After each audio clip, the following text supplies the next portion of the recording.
முரளி என்ன பண்ணுறாரு, அபிகிட்ட எப்படியாவது வந்து பேசணும், பழகணும், மறுபடியும் வந்து புதுப்பிக்கணும் உறவை அப்படின்னு சொல்லிட்டு நிறைய விஷயங்களை வந்து முயற்சி பண்ணிட்டு இருக்காரு. இந்த சூழ்நிலையில் முரளி வந்து அஞ்சலியோட வீட்டுக்காரு அப்படின்னு சொல்லிட்டு தெரிய வருது அபிக்கு. அபி அதிர்ச்சி அடைகிறாங்க. உடனே வந்து இந்த முரளி பற்றி எல்லா விஷயத்தையும் வந்து சொல்லணும் அஞ்சலி கிட்ட அப்படின்னு சொல்லிட்டு முடிவெடுக்கிற அபி என்ன பண்ணுறாங்க, அஞ்சலியை பார்க்க போகிறாங்க. அப்போ வந்து மயக்கடிச்சு அஞ்சலி விழுறாங்க. கர்ப்பமாக இருக்காங்க அப்படின்னு சொல்லிட்டு டாக்டர் சொன்னோன்னே வீடே சந்தோஷமாக இருக்காங்க. இந்த டைமில் நம்ம சொல்கிறது தப்பு அப்படின்னு சொல்லிட்டு முடிவெடுக்கிற அபி என்ன பண்ணுறாங்க, வேறு வழி இல்லாமல் சொல்லாமல் மறைச்சிடுறாங்க. இது சாதகமாக எடுத்துகிட்ட முரளி வந்து அபி வந்து ரொம்ப தொல்லை பண்ணிட்டு அவங்கள கல்யாணம் பண்ணிக்க சொல்லி வற்புறுத்திட்டு இருக்காரு. இதனால் அபி மனசு கஷ்டப்படுறாங்க. ஒரு வாட்டி வந்து நல்லா திட்டி விட்டுறாங்க. இதுக்கப்புறம் என் பேச்சுக்கு வந்தீங்கன்னா அவ்வளோதான், உனக்கு பொண்டாட்டி இருக்கும்போது வேற ஒரு பொண்ணு கேட்குதா அப்படின்னு சொல்லிட்டு திட்டி விட்டுறாங்க. அப்போ அவள் இருக்கிறதால தான் நீ வரமாட்டேங்கிற, அவளை இல்லாமல் பண்ணுற அப்படின்னு சொல்லிட்டு என்ன பண்ணுறாங்க, அஞ்சலி எப்படியாவது வந்து முடிவு கட்டணும் அஞ்சலிக்கு அப்படின்னு சொல்லிட்டு என்ன பண்ணுறாரு, முரளி வந்து நீச்சல் குளத்தில் வந்து கரண்ட்டை வச்சு அவங்கள தள்ளிவிட பார்க்குறாரு. அந்த டைமில் கரெக்டாக என்ன பண்ணுறாங்க, நம்ம அபி வந்து அவங்களுக்கு வந்து காப்பாற்றுறாங்க. ஆனால் வந்து நீச்சல் குளத்தில் அபி விழுந்துடுறாங்க. நம்ம ராகவ் தான் அவங்கள காப்பாற்றி கூப்பிட்டு வராரு. அபி வந்து ராகவுக்கு வந்து நன்றி சொல்கிறாங்க.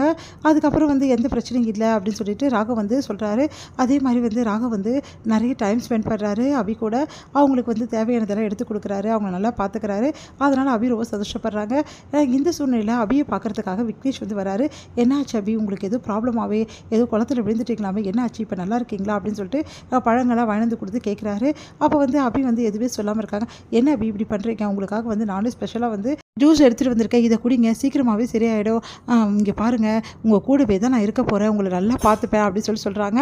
அதை கேட்டு வந்து இல்லைங்க பரவாயில்ல, எனக்கு இப்போ சரியாயிடுச்சு, எந்த பிரச்சனையும் இல்லை அப்படின்னு சொல்லிட்டு அபி சொல்கிறாங்க. இல்லை உங்களுக்கு ஒன்றும் சரியாகலை, நானே உங்கள் கூட இருந்து பார்த்துக்கிறேன். இங்கே பாருங்கள், எல்லா வசதியும் வந்து இங்கே இந்த ஹாஸ்பிட்டலில் இருக்கா, நானே பார்த்துக்கிறேன். இல்லைங்க எனக்கு சரியாயிடுச்சு, எந்த பிரச்சனையும் இல்லை அப்படின்ட்டாங்க. இல்லை நீங்கள் ஜூஸ் குடிங்கன்னு சொல்லிட்டு வற்புறுத்தி கொடுக்குறாரு.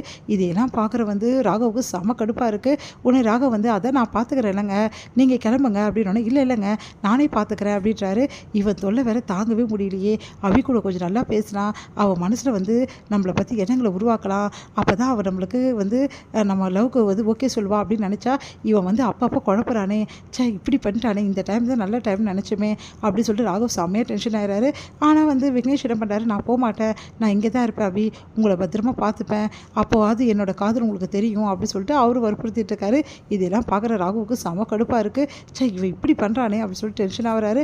உடனே வந்து சரி இங்கே பாருங்கள், நீங்கள் 2 பேருமே இங்கே இருக்க வேணாம், 2 பேருமே கிளம்புங்க, எங்கள் வீட்டில் வந்து இருக்கவங்க பார்த்துப்பாங்க, அதனால் வந்து ஒன்றும் பிரச்சனை இல்லை, நீங்கள் கிளம்புங்க விக்னேஷ் சார், நான் உங்கள் ஜூஸை கண்டிப்பாக குடிக்கிறேன் அப்படின்னு சொல்லிட்டு குடிக்கிறாங்க.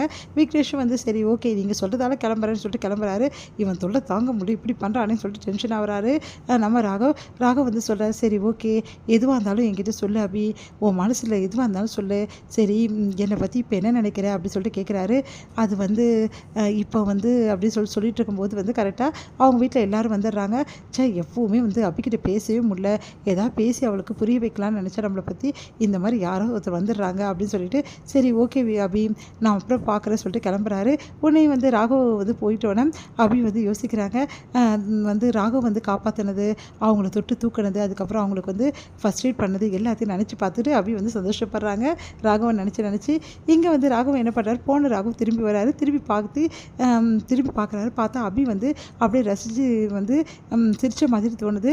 அப்போவே யோசிக்கிறார் ராகவ், அப்போ வந்து இவன் மனசில் நான் இருக்கேனா, அவனை கண்கள் வந்து என்னை வந்து விரும்புகிறதா சொல்லுது, ஆனால் உதடுகள் எதுவுமே சொல்ல மாட்டேங்குது, எப்போவே உன் மனசை திறந்து சொல்ல போகிற அப்படின்னு சொல்லிட்டு யோசிக்கிறார் ராகவ்.